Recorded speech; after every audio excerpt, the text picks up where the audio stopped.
మల్లెపూలు పెట్టుకుని, చిన్నంచుతో పచ్చని పట్టుచీర కట్టుకుని, మెడలో ఒక చిన్న బంగారు చైన్, చేతిలో ఒక పెద్ద బ్యాగ్ పట్టుకుని బస్టాప్లో వెయిట్ చేస్తుంది రాధ. టైం 10 కావస్తుంది. కృష్ణ ఏంటి ఇంకా రాలేదు? నాకు తెలిసి ఇంట్లో వాళ్ళకి ఇప్పటికే తెలిసిపోయి ఉంటది నేను లేననే విషయం. నా కోసం వెతుకుతూ ఉంటారు. వీడేంటి ఇంకా రాలేదు అని కంగారుతో అటు ఇటు తిరుగుతూ ఆలోచిస్తుంది. మరొక పావుగంటలో బస్ కూడా బయలుదేరుతుంది అని కాల్ చేయాలని ఫోన్ బయట తీసింది. ఈలోగా ఎవరో వెనక నుంచి వచ్చి గట్టిగా బౌ అని అరిచారు.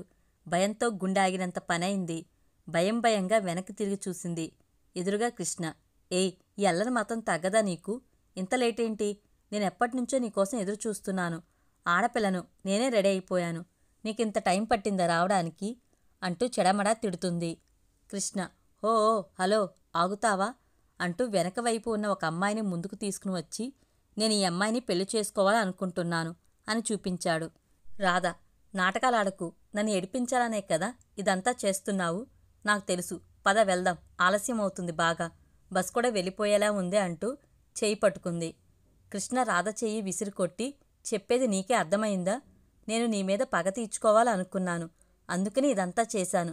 సింపుల్, అయిపోయింది అన్నాడు. రాధ. అబద్ధాలు అని నాకు తెలుసు. ఈ టైంలో ఇలా చేయడం ఏం బాగోలేదు కృష్ణ. వద్దు, ఇక ఆపే అంటుంది కాస్త బాధగా మొహం పెట్టి. ఈ అమాయకత్వమే నాకు పనైంది. ఇంత ఫాస్ట్గా నన్ను నమ్మి ఇలా చేస్తావు అని అస్సలు అనుకోలేదు. ఎన్ని రోజులు నీ వెనక తిప్పించుకున్నావు? ఒక్కసారి మాట్లాడమంటే మాట్లాడావా? లేదు. అప్పుడే ఫిక్స్ అయ్యాను. నిన్ను ఒంటరిదాన్ని చేసి మోసం చెయ్యాలి అని. అనుకున్నది చివరికి సాధించాను అన్నాడు. రాధ. నాకైనా నమ్మాలని లేదు. కృష్ణ. సరే అయితే నువ్వు నీ కృష్ణ కోసం ఇక్కడే వేచి ఉండు, నేను వెళ్తాను అని పక్కన ఉన్న అమ్మాయి భుజం మీద చేవేసి వెళ్ళిపోయాడు. రాధ అలానే చూస్తుంది. తిరిగి మళ్ళీ వెనక్కి వచ్చి ఇదంతా సరదాగా చెప్పాను అంటాడు అని. అరగంట ఆమె అలానే చూస్తూ ఉండిపోయింది. బస్టాండ్లో అందరూ వెళ్ళిపోయారు.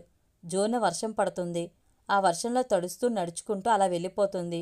ఫోన్ రింగ్ అవుతుంది. బాధలో ఆమెకు రింగ్ అసలు వినిపించడం లేదు. ఈలోగా ఎదురుగా వస్తున్న వ్యక్తి ఆమెను పిలిచి ఫోన్ రింగ్ అవుతుందని చెప్పాడు. ఉలిక్కిపడి ఫోన్ తీసి చూసింది. హలో రాధా. రాధా, ఎక్కడున్నావు? మీరు ఊరు దాటేశారా అని అడుగుతుంది. రాధ గట్టిగా ఏడుస్తూ నేనిక్కడే ఉన్నాను బస్టాప్లో అంటుంది. ఆమె బాధకు కారణం అడగలేదు స్నేహ. నువ్వు అక్కడే ఉండు, నేను 10 నిమిషాల్లో వస్తాను అని కాల్ పెట్టి వెంటనే వచ్చేసింది. వచ్చిన స్నేహను గట్టిగా పట్టుకుని ఏడవడం మొదలుపెట్టింది. కారెక్కించుకుని తన రూమ్కి తీసుకుని వెళ్ళింది. ఏడుస్తున్న ఆమె కళ్ళని తుడుస్తూ అసలు ఏమైంది చెప్పు, ఎందుకు ఏడుస్తున్నావు అని అడిగింది. రాధ కళ్ళు తుడుచుకుని నువ్వు వెంటనే మా అమ్మకి కాల్ చేసి నేను నీ దగ్గరే ఉన్నానని చెప్పు. నా ఫోన్లో ఛార్జింగ్ లేదు. ఇద్దరం కలిసి ప్రాజెక్ట్కి ప్రిపేర్ అవుతున్నామని చెప్పు అని స్నేహ 2 చేతులు పట్టుకుని అడిగింది. దానికి ఆమె సరే, నువ్వు కంగారు పడుకో అంటూ ఇంటికి కాల్ చేసి చెప్పింది. సరే అమ్మా, అయితే జాగ్రత్త అంటూ తల్లి కాల్ కట్ చేసింది. స్నేహ. సరే, ఇప్పుడు చెప్పు అసలు ఏం జరిగిందో అని అడిగింది. రాధ. స్నేహ, నీకు తెలుసుగా కృష్ణ నన్ను ఎంత ప్రేమించాడో. ఆ నమ్మకంతో నేను వాడిని పెళ్లి చేసుకోవాలి అనుకున్నాను. ఎన్నో రోజులు జరిగిన తర్వాత, నమ్మకం కుదిరిన తర్వాత సరే చెప్పాను. పెళ్లికి సిద్ధపడ్డాను. కానీ వాడు ఏంటేంటో మాట్లాడాడు అంటూ బస్టాప్ దగ్గర జరిగినవి అన్నీ అర్థమయ్యేలా చెప్పింది. స్నేహ. ఈ అబ్బాయిలందరూ అంతే. అమ్మాయిల్ని మోసం చేయడానికే చూస్తారు. వాడు అంతే అనుకుంటా. ఇక అన్నీ మర్చిపోయి అలాంటి వాడు నీ జీవితంలో ఉన్నాడనే విషయాన్ని కూడా మర్చిపో అని సలహా ఇచ్చింది. రాధ. లేదు స్నేహ, నాకు కృష్ణ మీద పూర్తి నమ్మకం ఉంది. ఏదో తప్పు జరిగింది. నేను ఎప్పుడూ తప్పుడు నిర్ణయం ఎప్పుడూ తీసుకోలేదు. కృష్ణ విషయం కూడా అంతే. చూడు రాధ, అన్ని అన్న తర్వాత కూడా నువ్వు కృష్ణను నమ్ముతున్నాను అంటే నిన్నేమనాలో కూడా నాకు అర్థం కావడం లేదు. సరే, ఏం ఆలోచించుకు. కాస్త రెస్ట్ తీసుకో, పడుకో. ప్రశాంతంగా రేపు ఏం చేయాలో ఆలోచిద్దాం, సరేనా అంటూ పడుకోబెట్టింది. రాధ పడుకుంటూ ఆలోచనలో పడింది. అవి కాలేజీలో చదువుతున్న రోజులు. నా వెనక ఒక హచ్చుకుక్క పిల్లలా తిరిగేవాడు. చాలాసార్లు మొహం మీద రిజెక్ట్ చేశాను. కొన్ని సంవత్సరాల తర్వాత అతని పనులకు, సిన్సియారిటీకి నేను పడిపోయాను. అలా ప్రేమలో జరిగిపోతున్న రోజులు. ఇద్దరికీ ఒకటే ఆఫీస్లో ఉద్యోగం వచ్చింది. నాకు జ్వరం వచ్చి 3 రోజులు ఆఫీస్కి వెళ్ళలేదు. రాత్రి నా రూమ్లో పడుకుని ఉన్నా. ఫోన్ కూడా సరిగ్గా మాట్లాడడం లేదు, ఓపిక లేక. రూమ్లో ఒక పెద్ద కిటికీ. ఆ కిటికీ నుంచి ఎవరికీ కనిపించకుండా లోపలికి వచ్చాడు. మంచి నిద్రలో ఉన్న నాకు కుంకుమ పెట్టాడు. అలా పెట్టడం వల్ల నాకు మెలకువ వచ్చి చూశాను. ఎదురుగా కృష్ణ.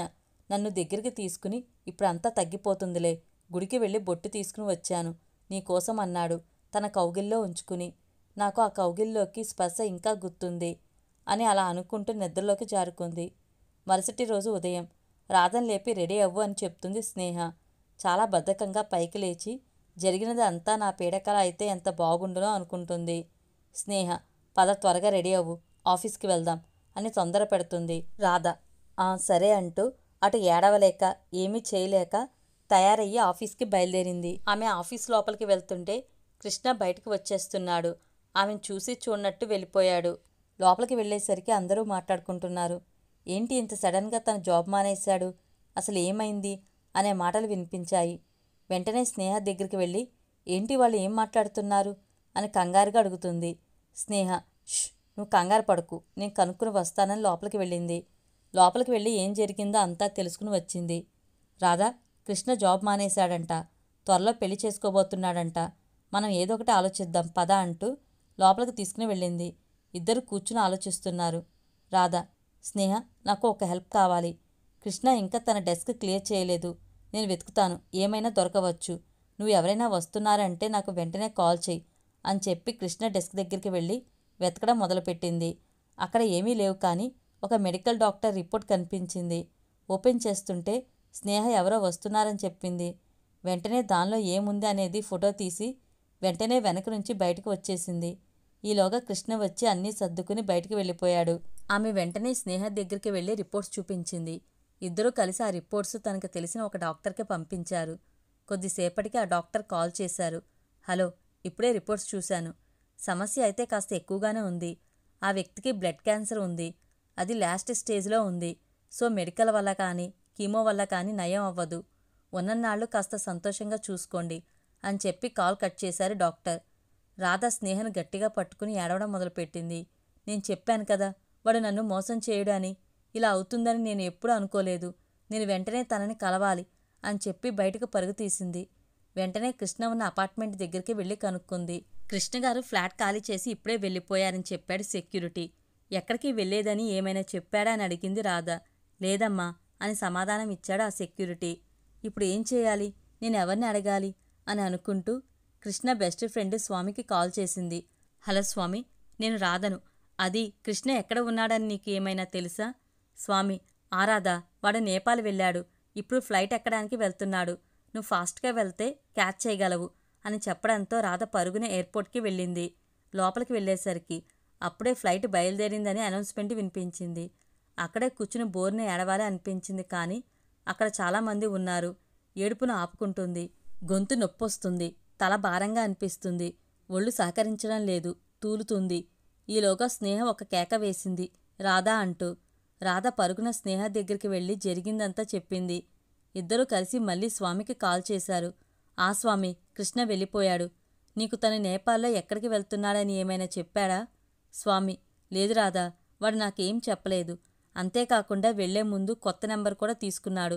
ఆ నెంబర్ నాకు కూడా చెప్పలేదు. అసలు ఏం జరిగింది అని అడిగాడు. రాధా, అదేం లేదు, నేను నీకు మళ్ళీ కాల్ చేసి చెప్తాను అన్నీ అని చెప్పి ఫోన్ కట్ చేసింది. స్నేహ, రాధా, నువ్వేం కంగారు పడకు.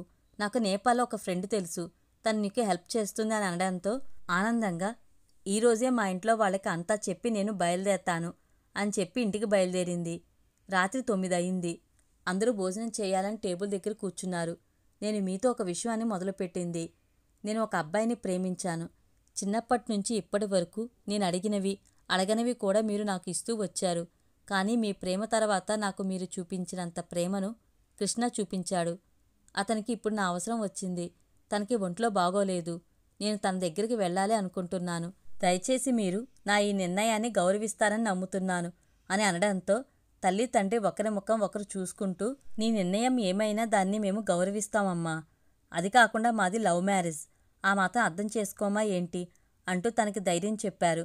నేపాల్ వెళ్ళడానికి సిద్ధం చేశారు కూడా. సుమారు 2 నెలల తర్వాత ఒక కొండ మీద కూర్చుని పక్కన ఒక ఫోటో పెట్టుకుని దీర్ఘంగా ఆలోచిస్తున్నాడు కృష్ణ.